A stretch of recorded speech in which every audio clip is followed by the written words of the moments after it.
네, 안녕하세요. 저는 이제 당근나라라고 합니다. 제가 오늘 말씀드릴 거는, 우리가 이제 주식 투자하면서 HTS를 많이 보잖아요. 초보자분들도 당연히 HTS 보고 하실 거고, 저도 이제 HTS를 보고 하는데, 이제 주식 투자 하시는 분들 중에서, 뭐, 매수 매도 하는 건 뭐, 사실 뭐 사고 파는 건 너무 쉽게 돼 있어가지고, 여기 보면 뭐, 매수, 뭐, 매도 이렇게 하는 거는 그냥 쉽게 돼 있잖아요. 그죠? 할 수 있는데, 사실 아주 기본적인 정보들을 무시하고 하시는 분들이 너무 많아서, 좀 그런 것들을 좀 알려드리면 좋겠다라는 생각이 들었어요. 그 이유가 뭐냐면, 며칠 전에 제 친구가, 제가 지금 모나리자라고 하는 종목을 띄워놨는데, 제 친구가 갑자기 전화해가지고, 모나리자라는 종목을 사달래요. 계좌가 없는 친구니까. 왜 그러냐 그랬더니, 몇 년 전인가 갑자기 생각난 게 누가 모나리자 가지고 돈을 벌어서, 그 기억이 나서 한번 사고 싶다 그러는 거예요. 그래서, 그래, 알았다. 그래서 일단 샀어요. 근데 되게 6% 정도 올라 있는 상태였거든요. 근데 그게 10%까지 올라갔어요. 이거 괜찮네. 이제 그 친구 생각했겠죠. 근데 다음날 이게 3%인가 빠지니까 전화가 왔어요. 3점 몇 프로가 빠졌죠. 전화가 왔어요. 팔아달랍니다. 그래서 왜 그래 그랬더니 떨어질 것 같아서 이거 못하겠다고 팔아줬습니다. 결국에는 워낙 소액을 투자하긴 했지만은 이게 8,000원 먹고 끝났어요. 이렇게 하면 사실 안 되잖아요. 그죠? 이게 뭐 이 친구 사실은 뭐 워낙 뭐 주식을 모르는 사람이긴 하지만 관리 종목이 뭔지도 모르는 상태에서 이제 주변에서 누가 좋다더라 또는 뭐 지금처럼 그런 기억을 가지고 살려는 사람들이 너무 많다는 거죠. 그래서 제가 그런 친구도 있으면은 얘기하죠. 그렇게 하면 안 된다고 얘기하긴 하는데 그거는 뭐 사실 제가 다 일일이 해줄 수 없는 부분이니까 사실 뭐 저도 이쪽 관련 일을 주식 관련 일을 하면 오랫동안 하면서 뭐 나름 매매도 하지만 사실 솔직히 말하면 수익을 많이 못 냅니다. 솔직하게 말씀드리면. 하지만 중요한 거는 그래도 기본적인 건 알고 좀 용어에 대한 이해는 하고 들어가야지. HTS 보고 이게 뭔지는 알아야 되지 않겠습니까? 뭐 전부 다 알 필요는 없겠지만 아주 기본적인 것들에 대한 거는 알고 해야자. 그런 의미로 오늘은 제가 짧게 지금 여기 나오는 요 부분에 대한 설명만 간단하게 드리려고 해요. 그래도 요것만 알아도 최소한 이 종목에 대한 기본 정보는 알고 가는 거거든요. 그러니까 요것만 좀 설명을 좀 드릴게요. 요것만 들으면은 그래도 이제 이렇게 보는 거구나라고 이해가 되실 겁니다. 자, 여기 보시면은 저는 이제 키움증권 HTS를 쓰는데요. 여기 보시면 요거 눌러 보시면 뭐 너무 쉬운 거라 생각하시는 분들은 그냥 안 보셔도 돼요. 예, 요 종목은 이게 이제 종목명이 나오죠.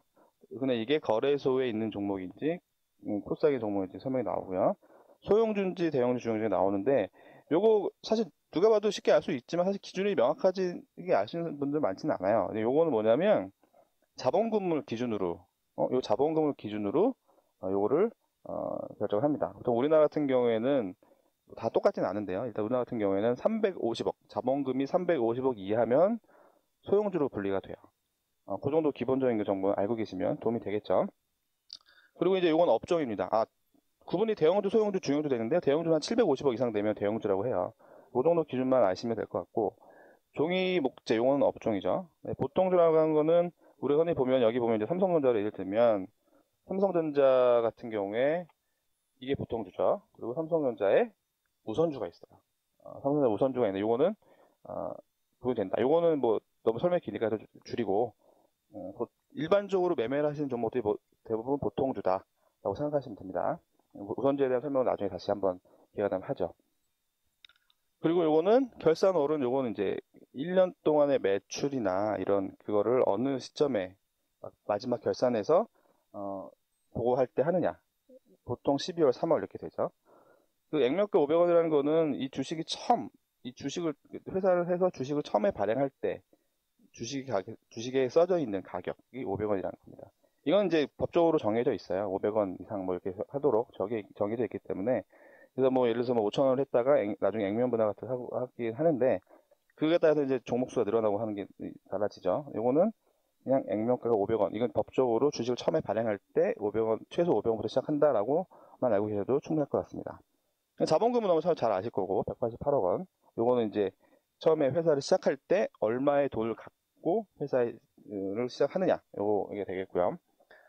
전일 시가총액 같은 경우에는 전일을 빼고 시가총액을 보면 요거는 이제 현재 상장돼가지고 거래되는 종목 곱하기 현재가 시가총액이 나오죠. 이 종목이 시가총액이죠. 그래서 전일 같은 경우에 요거는 이제 정말 전일 하루 전 어제 거에 시가총액이 이만큼이었다라고 표시해 주는 거고 상장 주식 수는 뭐 지금 말씀드린 것처럼 이 종목이 갖고 시장에서 거래되고 있는 전체 종목 수를 말씀을 드리는 겁니다. 그리고 이제 여기 보면 증거금융라고 그 신용거래가 나오는데요. 이게 사실은 그 증거금보다 사실은 신용비율이 제일 더 중요한데, 일단 증거금 간단히 말씀드리면은, 증거금이라는 거는 어떻게 보면은 그, 그 계약금 같은 개념으로 보시면 돼요. 증권사와 좀 다른데요. 증권사 같은 경우에 좀 다르긴 한데, 이게 뭐냐면, 만약에 이제 고객이 투자하시는 분이 이거를 신용으로 산단 말이에요. 신용비를 제가 먼저 좀 이따 설명드릴게요. 신용을 사게 되면 이거를 매수하고 결제할 때까지 일단 어쨌든 그 신용 사고 사는 거니까 어떤 그 사고의 위험이 있잖아요. 만약에 가격이 폭락해가지고 뭐 결제를 못 한다든가 하는 경우에 이 계약금 정도의 어떤 율로 40% 선까지만 하게 할 수 있게 하겠다, 이런 거죠. 그러니까 미결제, 그러니까 신용거래 했을 때 미결제된 거에 대해서 얼마나 내가 이거를 사고 없이 원금을 회수할 수 있냐에 대한 근거에 따라서 증거금률이 40%, 뭐 100% 이렇게 올라갑니다. 삼성전자 같은 경우에는 보시면 증거금률이 20%죠. 이건 뭐냐면 그만큼 회수 확률이 높다라고 판단하는 거죠. 그죠? 그렇게 하기 때문에 이렇게 하는 거고, 다시 모나리자로 돌아가면, 제가 모나리자는 이유가 아까 말씀드린 그런 이유예요. 모나리자, 그래서 제가 관심이 간데 요새 모나리자를 보면 이렇게 이거 간단하죠. 이건 내용이 많지는 않습니다. 삼성전자 많은데 어쨌든 증거금률 그런 의미. 그러니까 증권사에서 책정하는 시중거래 때 계약금 쪽 정도로 생각하시면 됩니다. 이거 그러니까 원금 회수할 수 있는 한계가 얼마냐라고 보시면 되는 거고. 이거 굉장히 중요해요. 왜냐면 이거는 증권사에서 이 종목이 그 안정적이냐 아니냐를 판단하는 기준으로도 볼 수 있기 때문에 이 정도도 기본적으로 매매하실 때 좀 참고로 보시면 좋을 것 같고요. 신용비 같은 경우는 뭐냐면 그 주식을 현금으로만 살 수 있는 건 아니잖아요. 저희가 신용으로도 보잖아요. 그러니까 예를 들면 내가 돈이 없어도 신용으로 증권사에서 돈을 이렇게 빌려가지고 매매를 할 수가 있는데, 이제 이거 같은 경우에는 그 우리가 미수라고 하는 개념을 쓰긴 합니다만 하여튼 신용으로 거래를 산 겁니다. 그래서 이거를 돈을 주식을 빌려서 사가지고 3거래일, 그러니까 3거래일 안에 이거를 팔아야 하는데, 이게 이 비율이 얼마나 많이 있냐 이거죠. 이 비율이 얼마나 많이 올라가 있냐에 따라 그 비율을 말씀드리는 겁니다. 예를 들면 이게 신용비율이 2.68%다 그러면 이 종목을 매매하신 분 중에서 신용으로 이 종목 사신 분이 2.68%다. 그럼 이거는 되게 중요한 요소가 될 수가 있는데요. 그러니까 이 신용비율이 높으면 높을수록 며칠 뒤에 그 매도해야 될 사람들이 많아지는 거예요. 왜냐하면 돈을 갚아야 되니까. 그 기간 정해놓고 파는 거니까, 그 기간 정해놓고 하는 거니까, 그죠?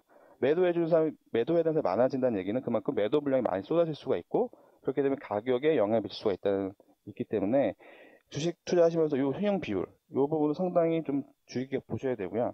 예를 들면, 뭐 계속 비교하면, 삼성전자 같은 경우에는, 시형 비율이 0.06% 낮죠. 근데 아까 모나이자 보셨죠? 모나이자 같은 경우에는, 아까 2.68% 정도 됐죠.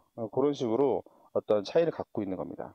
그래서 여러분 투자하실 때 이 기본적으로 여기 있는 정보만이라도 조금 알고 가시면 아주 기본적인 것들은 이제 이해가 되실 거고, 거기에 뭐 여러 가지 이 정보들이 있는데 요거는 제가 나중에 한 번 더, 요거 이번 시간은 어떻게 보면 첫 시간으로 이제 연습도 하겸 또 여러분들 1탄 개념으로 좀 제가 설명을 드리고, 다음에는 제가 뭐 이런 부분들, 이걸 어떻게 활용해야 되냐, 여기 있는 부분을 어떻게 활용하고, 그 다음에 뭐 차트를 볼 때 어떤 식으로 해야 되느냐, 뭐 이런 것들에 대한 기본적인 내용들을 조금 설명을 드릴게요. 이걸 저랑 같이 똑같이 하면 잘한다 이런 개념은 아니고요. 알고만 가시라고 제가 설명을 드립니다. 또 이것도 좀 도움이 되셨으면 좋겠고요. 혹시라도 또 뭐 더 알고 싶은 내용이 있으시면 뭐 어디다 저기 뭐지 선생님 뭐 연구실이라고 하는 곳이 있는데 거기다가 뭐 이런 거 좀 설명 좀 해주세요라든가 뭐 그런 거 남겨주시면 제가 그거 참고해서 하고요. 없으면 그냥 제 마음대로 합니다. 하여튼 주식 투자하는데 도움이 되셨으면 좋겠습니다. 감사합니다.